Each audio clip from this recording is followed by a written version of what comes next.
Em 90 segundos tu não faz nem um miojo, mas eu te ensino as matérias que tu tem até nojo. Então senta aí e começa a quebrar ATP pra ter energia, pra tua mente processar e entender que a probabilidade de você ir bem no Enem tá ligada direto aos meus raps também. Então começa com humanas, só sei que nada sei, mas sei que saí da vida e pra história eu entrei. Se o clima esquenta e tua caneta falhou, fica tranquilo, a esfera dela dilatou com calor. Eu sou flúor com oxigênio, dá pra completar, evoluir melhor que o Darwin poderia imaginar. Se tinha uma pedra no caminho, pode crer que eu já chutei absoluto no rap.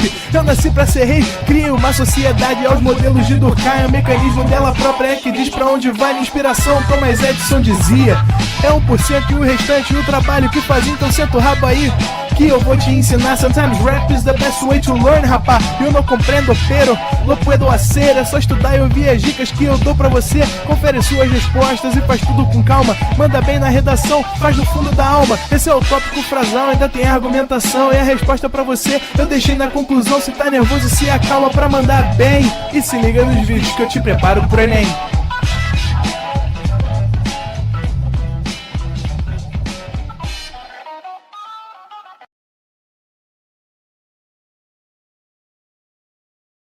Salve, galera do Enem, pedindo bênçãos, entidades do tempo, para falar com vocês hoje sobre assunto pesado. Vamos falar hoje sobre os capeta, vamos falar hoje sobre nazifascismo e os regimes totalitários que tanto vão custar a humanidade. Tava em trânsito nada, tá, o bando de fofoqueiro? Tô só de olho em vocês aqui no chat, tá? Acho que eu não tô vendo vocês. Ó, antes de mais nada, dá uma moral pro professor. Vai lá no TikTok, vai lá no Instagram. A história do Flamengo. Ah, professor, mas eu não sou flamenguista. Mas então manda para o flamenguista, para o teu tio flamenguista. Eu vou contar toda a história do Flamengo, do iniciozinho até sei lá quando, beleza? Então, vai lá, dá essa moral. E vamos falar então hoje sobre esses regimes totalitários. E eu, na faculdade, eu tive esse seminário com um professor chamado Flávio Limonsic, que é judeu. E, pô, aquilo na época, né, cara, foi pra mim assim, pô, ter uma aula com, primeiro, que o cara é pós-doutor e, segundo, que tem ali um local de fala para fazer os comentários que ele quisesse. E ele falou uma frase que eu nunca me esqueci, até porque eu anotei. E ele falou assim: quando a humanidade não consegue encontrar respostas para as perguntas que ela não sabe fazer, o nazismo é possível. Porra, pô, peraí, professor, entendi nada. Quando a humanidade não consegue encontrar respostas para as perguntas que ela não sabe fazer, é quando o nazismo é possível. Quando você não consegue encontrar resposta, qual é o momento em que você faz as perguntas sem realmente conseguir conectar com a verdade que você deseja? É quando você está em desespero. Então, a ideia, a mensagem, a realidade é o seguinte: em um ambiente normal, saudável, minimamente de acesso a grande parte da população, um cara chegar e abertamente defender: olha, eu quero ou expulsar ou matar todos os judeus, todos os ciganos, todos os comunistas, todos os homossexuais, todos os deficientes físicos, todos os deficientes mentais, todos os imigrantes africanos. É muito ódio, cara. É um discurso muito restrito, muito combativo, muito violento. Porque em alguma dessas milhares de esferas de perseguição, você vai se encaixar. Você vai ter alguém que se identifique, você vai ter alguém que você ame.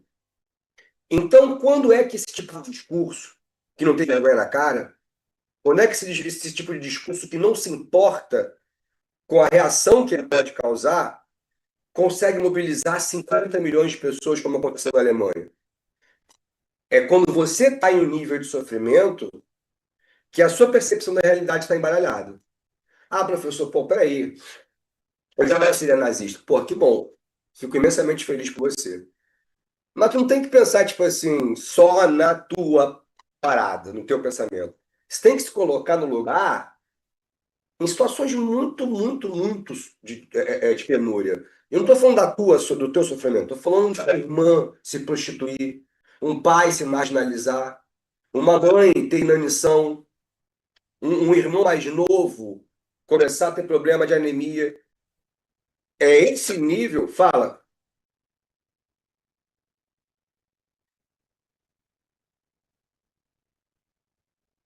Espera aí. O micro- Agora eu tô sem o microfone. Tá melhor? Então, beleza. Só que para mim aqui travou, Raça.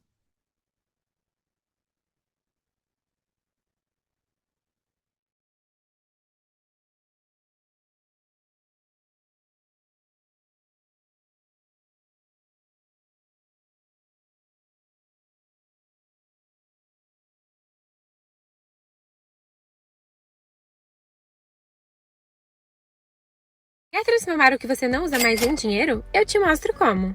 Sabe essa bolsa que você está guardando e não usa mais? Ela pode valer uma graninha no Enjoei. Móveis que não combinam mais com a sua decoração? Desapega deles no Enjoei. E aquela câmera digital antiga que está parada? Garanta um dinheiro extra rapidinho. Acessórios, bolsas, roupas, tudo que você não usa mais pode virar uma oportunidade para alguém e dinheiro para você. Muito fácil, é só tirar umas fotos, colocar o preço e pronto, sua peça já está à venda no Enjoei. Baixe o aplicativo agora e comece a vender o que você não usa mais. Bora fazer uma graninha extra?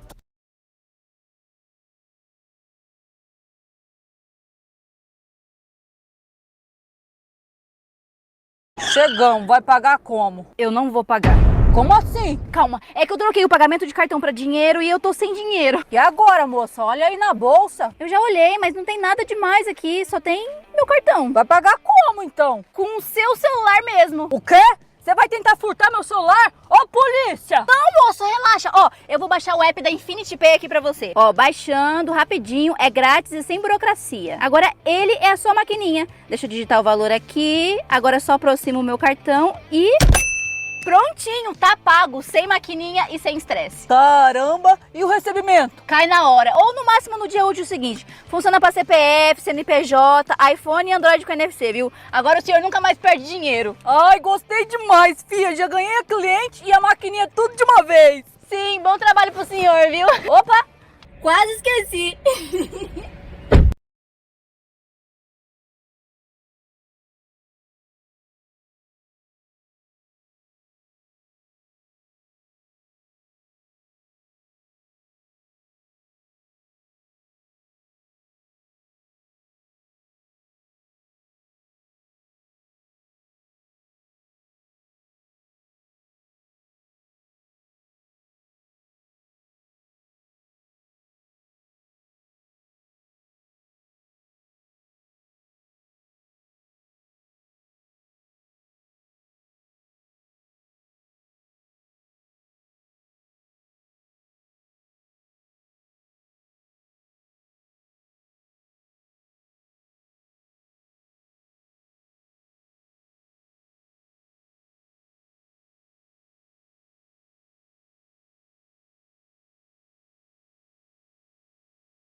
E aí, tudo bem?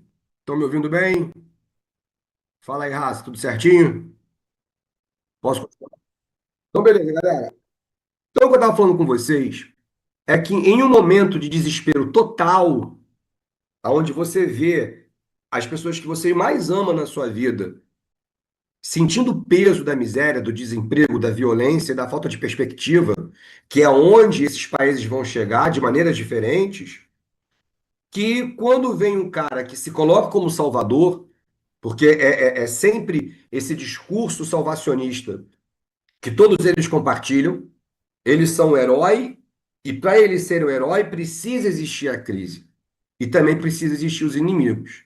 E é nesse momento que não é que todo alemão queria que o judeu fosse embora ou que fosse executado, não é que todo alemão tinha características de não desejar mais, de cultuar a raça ariana. Não é essa a questão. A questão é que quando esse cara promete livrar tua mãe da fome, e de alguma maneira ele consegue, você passa a não se importar mais com qualquer outro discurso de exclusão. Porque o mais importante é o quê? É salvar teu país. E, consequentemente, salvar teu país está salvando a você e a sua família. Entender essa questão? Vou te dar um exemplo. Todo mundo sabe que um dos principais discursos desses caras é o chamado ultranacionalismo, não é isso? E não é a questão de tipo assim, eu amo minha pátria. Não. A minha pátria ela é superior às outras e ela pode ter direito de dominação. Então, todo estrangeiro, ele é um cara não é bem-vindo, ele é um usurpador, ele está roubando teu emprego, ele está degenerando a tua raça. Então, nada que vem de fora é bem aceito. E aí que também se encaixa, e aí no caso do nazismo, que é uma diferença com o resto dos movimentos fascistas, que é o antissemitismo, que é o ódio pela população judaica. Esse sentimento, hoje, só de falar assim, existe uma posição de um presidente antissemita, todo mundo fala, existe aquele peso. E deve ter um peso, porque afinal a gente está falando de um conceito de perseguição, de exclusão de um povo, que é o povo judeu, tá? Mas antes do Holocausto, antes de Hitler matar 6 milhões de pessoas, o antissemitismo era um sentimento natural, assim, ninguém escondia isso. A gente tem, por exemplo, a primeira-dama dos Estados Unidos, a Eleanor Roosevelt, escrevendo abertamente para o marido que ela estava numa festa, que tinha muitos judeus, e aquilo estava incomodando a ela. O Churchill falava isso. Líderes mundiais acusavam a população de estar interferindo na economia da nação. E Hitler era mais um. Ninguém sabia a coragem que ele ia ter para chegar onde ele chegou. Então, vamos imaginar o seguinte: por que existe esse ódio do judeu? Ah, professor, porque eles são ricos? Não entra nessa não, que isso é preconceito. Que parece que todo judeu é rico nessa questão, tá? É, Imagina que o senhor Hitler conversando com um senhor lá, beleza? O senhor Schweinsteiger. Aí fala, ó, senhor Schweinsteiger, tá vendo aquele restaurante ali, ó? O dono é judeu, o senhor Greenberg, sabia? E aí o senhor Schweinsteiger fala, pô, sabia, o senhor Greenberg é meu amigo de infância, é teu amigo de infância, é judeu. Olha lá, só contrata garçom judeu, só contrata gerente judeu, a garçonete toda judia, e você está desempregado. E esse cara nem alemão ele é. Aí o cara fala, pô, peraí, Hitler, como é que ele não é alemão? O senhor Nuremberg é judeu, mas ele nasceu na Alemanha. O filho dele nasceu na Alemanha. Ele mandou o filho para a guerra. E ele tem esse restaurante aí há mais de 30 anos. Pô, não tem como você falar que ele não é alemão se ele é nascido na Alemanha, se ele tem filho na Alemanha, paga imposto alemão. E Hitler falou o seguinte, beleza. Então, ô senhor Schweinsteiger, por que você não vai lá e faz uma oferta de casamento da sua filha com o filho dele? Vocês são amigos de infância, eles têm a mesma idade, por que não? Sabe o que vai acontecer? Ele vai te agradecer, vai te pagar um jantar, mas vai negar a sua proposta. Porque o judeu, e eu estou falando, gente, hoje existem várias ramificações, tá? Mas o judeu mesmo, originalmente ali, não vou nem usar a palavra fundamentalista, que é uma palavra muito pesada. Ele só considera que é descendente judeu aquele que vem de ventre judeu. Então você só pode casar entre judeus. Caso contrário, essa pessoa de fora, ela não é bem-vinda, porque ela não é o povo escolhido. Então, nesse momento em que o judeu não se mistura, ele acaba virando estrangeiro. Entenderam a ideia? Ninguém presta atenção que existe dentro de uma sociedade, toda uma outra sociedade ligada ao judaísmo, que é a maternidade, que é a maternidade, que é a creche, que é a escola, que é a universidade, que é o hospital de um mundo judeu, clubes judeus, casas de festas judias. Tudo isso é alimentado por essa comunidade. E você não percebe. E tá tudo bem, né? Que seja diversidade e tolerância, principalmente no nosso país. Agora, quando falta comida na casa da tua mãe, quando alguém tá com fome dentro da tua residência, e vem um cara com o Hitler e fala assim, ó, tua mãe tá passando fome, mas olha só, o senhor Greenberg tá comendo bem. Você fala que o senhor Greenberg, ele é alemão, mas quanto de sangue alemão ele tem se ele não se mistura com você? Se o filho dele não casa com a tua filha? E é aí que você desperta o ódio. É aí que você transforma o judeu em uma comunidade que, ao não se misturar, passa a ser atacada, segregada, perseguida. E aí vem a ideia de que ele está infiltrado nos partidos, que os judeus estão infiltrados nos bancos, que os judeus manipulam a situação financeira e econômica mundial e que eles têm que sair. Tá? Então, a ideia do antissemitismo está muito de mãos dadas com a xenofobia. Está muito de mãos dadas com esse discurso de que o outro não é bem-vindo e que tudo é pela pátria. tudo é o Estado. Logo, cara, para você fazer isso que esses caras querem fazer, tomar o poder, fazer uma ditadura, perseguir um monte de gente, você tem que ter muita força. Então, para você ter muita força, eles também não escondem que eles são contra uma das palavras mais bonitas que já foi escrita, né? Que é a palavra liberdade.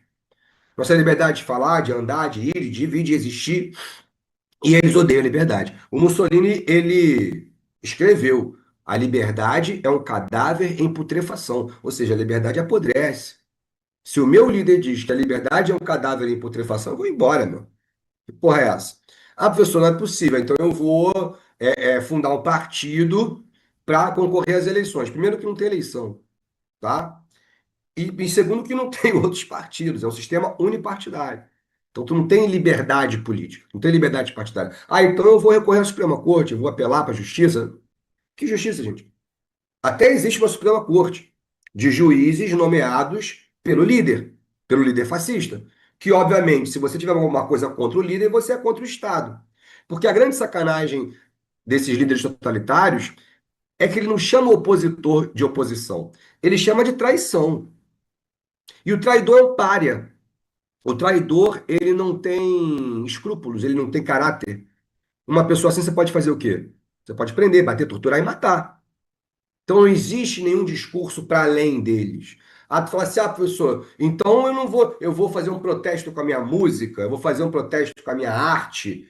Qual galeria que vai colocar teu quadro que está protestando? Qual rádio vai tocar tua música que está protestando? Absolutamente nenhuma. A não ser que eles queiram ser queimados no dia seguinte.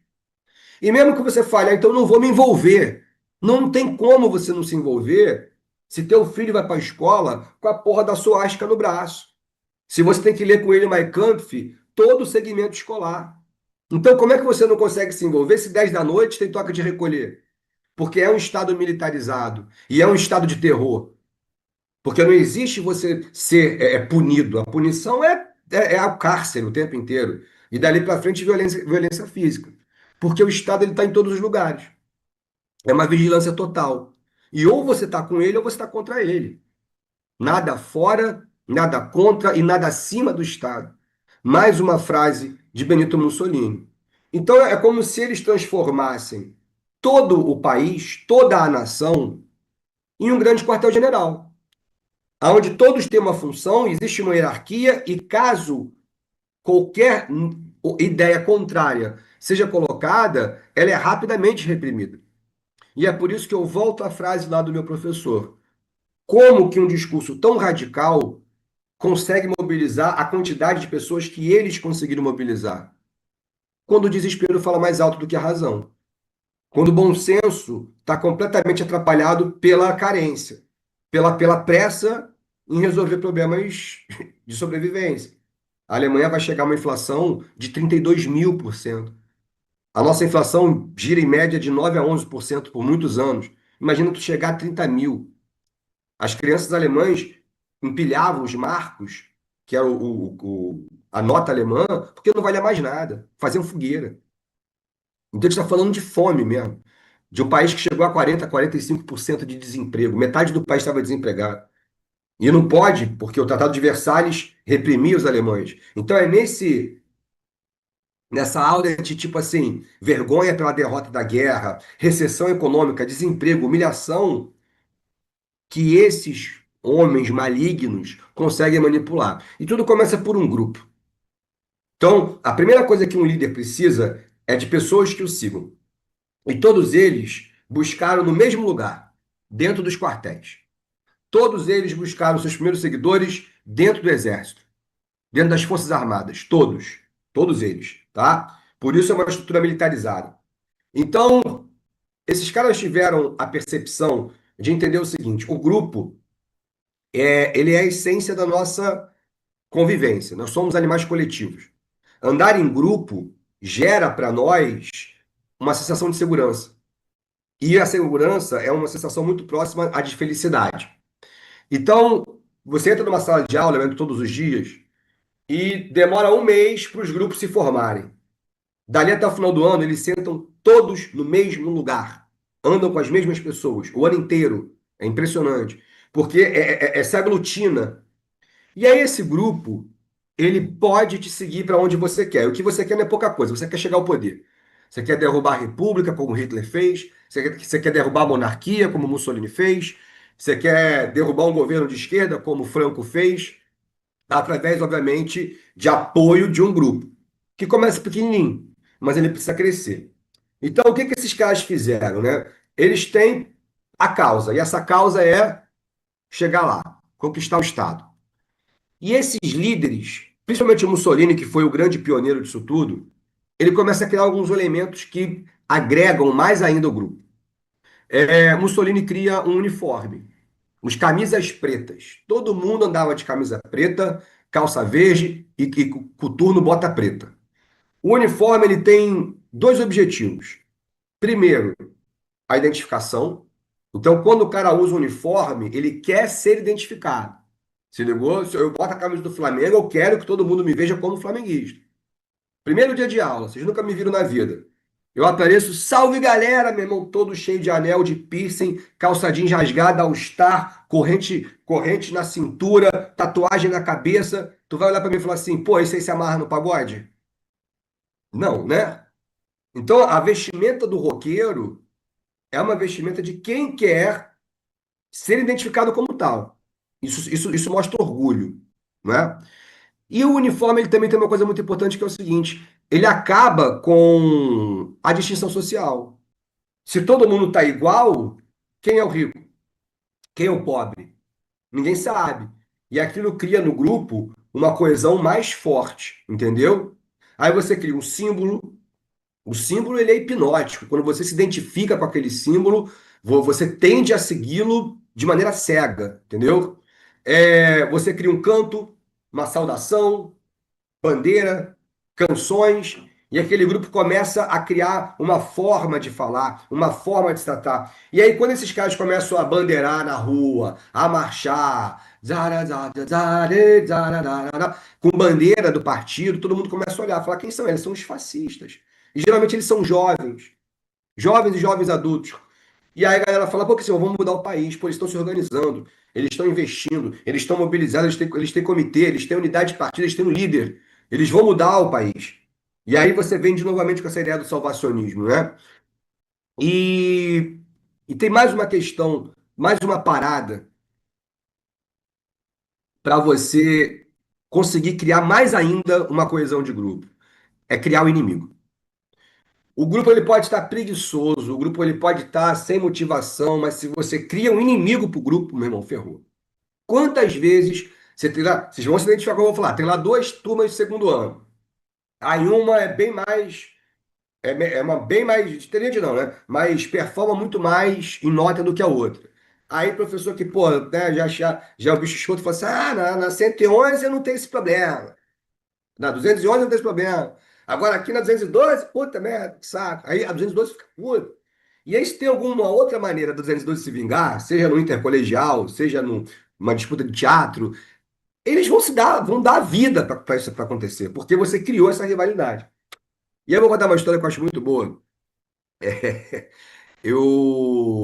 Primeiro ano de magistério, acabado de ser contratado, minha primeira escola, eu dava aula em um curso pré-militar, que é a SpaceX, você deve conhecer, prepara para oficiais do Exército. E é uma turma muito engraçada, porque naquela época, principalmente então, acho que o concurso era maior, acho que ia de 16 até 21 anos. Então você tinha um molequinho novinho, tinha os malucos, porra de barba na cara, tudo fortão. É, E só tinha homem, então era uma turma completamente enlouquecida. E é uma turma que tem um linguajar próprio, os caras falam assim, só te chama de mestre, só fala, pô, tô cansado, tô torando, pô, tá difícil, tá sugado. Hoje eu tenho que estudar, hoje eu tenho que papirar. Isso são condutas de grupo, tá ligado? E aí eu tinha acabado de ver um filme, indico muito pra você, chamado A Onda. Já viram? Mas se for assistir, assiste o alemão, que é sensacional. E aquele filme mexeu muito com a minha cabeça. Eu falei, caraca, mano, parada foda, né, cara? Não sei o quê. E eu tava subindo, era o terceiro andar. Quando eu passei no segundo, tinha o pessoal da AFA, terceiro ano, que tava estudando pra Força Aérea, galera da Aeronáutica. Tinha dado aula pra eles no segundo ano, fala mestre, lá. E aí eu fui subindo para o terceiro andar, pra turma da SpaceX. E aí, cara, eu tive uma ideia. E os moleques estavam cantando. Certo de que venceremos, seguindo o nosso ideal. Aí quando eu entrei, todo mundo fala, mestre, claro. Aí eu virei pra eles e falei assim: vem cá, passei aqui embaixo agora pela turma da AFA. Aí eles, mudou, cuzão, lá. Falei, eles bem estavam falando de vocês? Aí todo mundo, falando o quê, mestre? Ah, estavam falando assim: se tudo der errado, sempre tem SpaceX. É verdade? O concurso é mais fácil do que da AFA? Mano, moleque, ficaram muito na vida. Não, mas pô, os moleques, eles dizem, não, o concurso da AFA é difícil, mas eles estudam 5 matérias, eles estudam 10 matérias, não sei o quê, blá, blá, blá, blá. Tinha um bombadão aqui, professor fala, um cabeludinho que tava falando, eu falei, ô, para de bobeira, isso aqui, blá, blá, beleza. Comecei a escrever no quadro, montar o data show, um moleque puto, cara, aquele silêncio, né? Aí eu virei pra eles e falei assim, pô, vocês querem se vingar da AFA? Aí o moleque, pô, como assim, mestre? Falei, vamos fazer o seguinte, levanta todo mundo levantou. Eu quero que vocês cantem de novo, mas eu quero que vocês cantem marchando, de maneira que aqui embaixo a turma da AFA não consiga ouvir o próprio professor. Vocês são capazes? Sim, senhor! Cara, os moleques cantaram. Sendo de que você. Mas, meu irmão, o chão tremia, cara. O diretor subiu os andares. E eu acho que ele subiu de 3 em 3 degraus, porque ele subiu em meio minuto. Quando ele abriu a porta, o que está acontecendo? Todo mundo calou a boca. Aí ele olhou para mim assim e falou, professor, quando eles estiverem mais calmos, o senhor desce, por favor, na minha sala. Aí eu falei, ferrou. Perdi meu primeiro emprego. E todo mundo, porra, mestre, não. A gente fala com ele, sei que lá. Eu falei, não, não, galera, tá bom, sei que lá. Eu desci. Foi o único esporro que eu tomei na minha vida dentro de ambiente de trabalho, né? Ele olhou pra minha cara assim, aí ele falou, Otto, quando eu escutei a balbúrdia, eu imaginei o seguinte, porra, Otto tá no banheiro, deve estar com dor de barriga. Agora, o que eu nunca imaginaria na vida é eu entrar na sala, olhar pro meu professor e ele tá assim, ó. Você tá maluco, cara? Porra! Eu vi um filme. Mas o que que eu fiz naquele momento? Eu criei o inimigo, cara. Eles estavam cantando de boa. Eu falei, canta pra atrapalhar a AFA. Fudeu. E aí, quem é o grande inimigo dos nazis fascistas? São os comunistas, cara. Então, Hitler discursava com faixa anticominter, faixa anticomunista.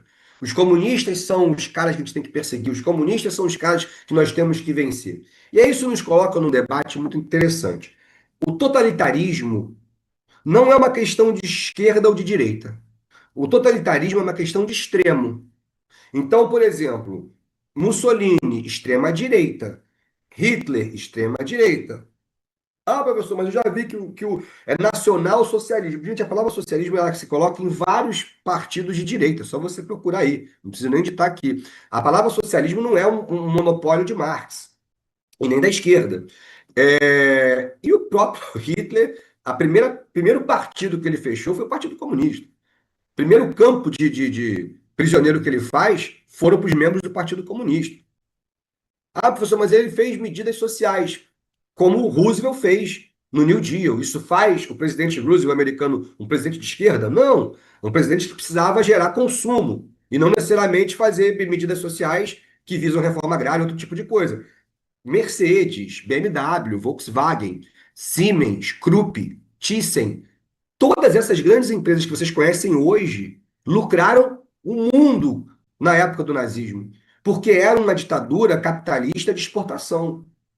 Ah, professor, mas então tem totalitarismo de esquerda? Claro que tem. Se você olhar para essas características aqui, tirando, obviamente, o anticomunismo e o ultranacionalismo e xenofobia, porque o comunismo ele se propõe a ser internacional, todas as características se encaixam para Stalin. É totalitário, é unipartidário, é romântico, é antidemocrático, é autoritário, é terror, é militarizado, é tudo igual. Então são ditaduras que vão para a extrema esquerda ou que vão para a extrema direita. Mas bobeira é tentar jogar um para cada lado, entenderam? Vamos falar então de Benito Mussolini, sem sombra de dúvida, o grande pai do fascismo. Mussolini nasceu na Itália, na parte norte, perto de Florença, se eu não me engano, era filho de um ferreiro. Então ele teve uma infância muito humilde, sempre foi um aluno muito rebelde, foi expulso de vários colégios e, por incrível que pareça, era socialista. Era socialista mesmo. frequentava o Partido Socialista, escrevia para jornal sindicalista, chegou a viajar para tentar fazer revoluções socialistas, chegou a ser preso na França. Isso aqui é uma foto dele antes de ser deportado de volta para a Itália. E o que que mudou a cabeça do Mussolini? A guerra. A Primeira Guerra Mundial ela foi uma guerra, porra, anunciada, né, cara? Planejada, assim, todo mundo sabia que em algum momento ele ia acontecer. E o socialista, ele olhava para a Primeira Guerra Mundial e o socialista ele dizia o seguinte, cara, não é justo um jovem operário, um jovem trabalhador ir para a guerra, morrer para garantir o lucro do patrão dele, que não vai para a guerra. E que só está fazendo essa guerra porque quer mais mercado consumidor, porque quer mais matéria-prima, porque quer mais território. Então, o socialismo ele via a Primeira Guerra Mundial como uma guerra capitalista, que o socialismo não deveria se envolver. E aí o Mussolini discordava. O Mussolini ele tinha muita revolta com a posição da Itália na Europa. A Itália tinha acabado de se unificar, a Itália tinha 40 anos de Estado Nacional, e ela era a prima pobre da Europa. Não tinha passado por um grande processo de industrialização. A gente tinha ali fábricas na parte da Lombardia, na parte de Piemonte, na cidade de Turim, Milão, mas o resto da Itália é muito pobre. E ele acreditava que a guerra pudesse mudar esse status, que a Itália vencendo a guerra, ela teria mais territórios e se colocaria numa posição mais vantajosa para crescer. E aí ele acaba começando a discordar dos socialistas até o momento que ele é expulso do partido e ele vai para o outro lado mesmo, assim, vai para a extrema-direita. E ele criou esses elementos. Ele primeiro cria um jornal chamado Avante e começa a falar de pátria, começa a falar do nacionalismo, e começa a falar mal de estrangeiro, e aí começa a levantar a bandeira contra o socialismo de verdade, e começa a criar essa cultura conservadora que agrada a burguesia, principalmente no momento que ele defende a burguesia, os interesses da burguesia e ataca o socialismo. E ali ele começa a ter muito apoio, não só da burguesia, como dos militares também. E a guerra aconteceu. A guerra explode, Mussolini, que defendeu a guerra o tempo inteiro, vai à guerra também, e aí tem muita discussão sobre isso. Tem muita gente que fala que ele já vai protegido, que ele já vai como uma celebridade, então, tipo assim, não colocaram ele na linha de frente, e acabou que ele ficou lá 3 meses e foi dispensado, porque sofreu um ferimento de estilhaço de bala, mas enfim. O fato é que a guerra acabou, a Itália, de fato, lutou ao lado da Entente, desculpa, da Entente, ou seja, lutou ao lado dos vencedores, mas quando a Liga das Nações Unidas foi formada, a Inglaterra e a França não deram para a Itália os territórios prometidos. A Itália reivindicava territórios ali ao sul da Áustria, em região aos Balcãs. E a Itália fez uma participação patética na guerra e por isso não deram a ela os territórios que foram combinados. Pronto, porra, crise pra cacete, a Itália perdeu gente à beça, gastou dinheiro e não ganhou nada. Só uma baita crise econômica, inflação. E o Mussolini falou: olha, tá vendo? Não dá para confiar nos antigos impérios. Eles não querem que novos impérios como nós tenhamos território também. Então, se a gente quer território, a gente tem que ter o quê? Armamento, indústria pesada. Se a gente quer alguma coisa, a gente tem que pegar com as nossas próprias mãos. E aí lembra muito aquela frase de Otto von Bismarck: diplomacia sem armas é como música sem instrumentos. Será que a Inglaterra teriam traído a Itália se ela tivesse um puta do exército? Não teria. Então o discurso bélico vai ficando cada vez mais inflamado, até o momento que Mussolini resolve largar o jornalismo para abrir o Partido Fascista. O Fátio é esse machadinho, é uma referência ao grande, poderoso Império Romano, é um instrumento romano que você usava para dar a palavra, que é uma característica do fascismo. Essa ideia de você valorizar o passado de glória, como se fosse a coisa mais sublime do mundo. Então, todos eles fazem isso. E o Mussolini não vai ser diferente. Diferente não, na verdade ele foi o primeiro. E aí o FAT é o partido fascista, e ele já cria os camisas negras. Uma galera que começa a botar camisa preta, levantar a bandeira do partido e começar a cantar e demonstrar à população a existência do partido fascista. Os camisas negras, eles eram quase todos dentro do exército. Então, cara, um bando de molecão, tá? Molecão mais ou menos também. Tô falando galera de 22, mas também galera de, 38, quase 40 anos. Mas que lutaram na guerra. E é todo um bando de maluco perturbado, cheio de trauma e que sabe matar, que sabe atirar, que entende de armamento. E que vão fazendo uma milícia cada vez maior e cada vez mais perigosa. E chega um momento que os caras são tão grandes que eles começam a, independente da polícia, a perseguir, bater e matar. Especialmente quem? O estrangeiro e o comunista. Tendo, inclusive, o péssimo hábito de, depois do espancamento, evacuar em cima do comunista. Quando você tá bem, o seu dia flui. Para dores intensas ou do dia a dia, Flanax tem alívio rápido e ação prolongada. A vida segue, a dor não. Se é baia, é bom. Faz a saudação para Benito Mussolini. Ele agora, com poder total, aumenta-se ainda mais esse processo de industrialização. Ele já começa a fazer suas primeiras operações militares na África, na Etiópia e na Albânia, daqui a pouquinho, ressaltando o nacionalismo.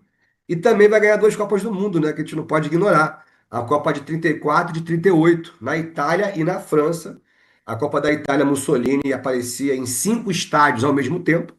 Ele usava sósias para intimidar os adversários.